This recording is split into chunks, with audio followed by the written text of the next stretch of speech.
जी तो गाइस अस्सलाम वालेकुम रहमतुल्लाहि व बरकातहू। दरूद हमारे पैगंबर पर और आपकी याद पर।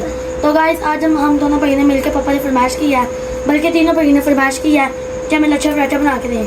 क्या बना के दें? लच्छा पराठा। जी लच्छा पराठा। तो वहाँ पे मेरे पापा बना रहे हैं, वहाँ पे लच्छा पराठा बना रहे हैं। वो अभी आपका वीडियो दिखाते हैं बनकर। जी तो पापा से पूछते हैं वो क्या कर रहे हैं। चलिए जी पापा जी। जी बेटा। क्या कर रहे हैं? बेटा जी आपने जो कहा है कि जी तो गाय जी मेरे पापा काम कर रहे हैं, ये आपको दिखा दिया है।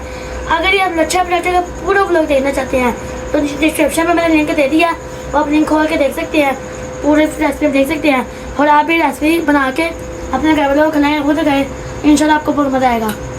मजेदार। पाकिस्तान जिंदाबाद। जिंदाबाद।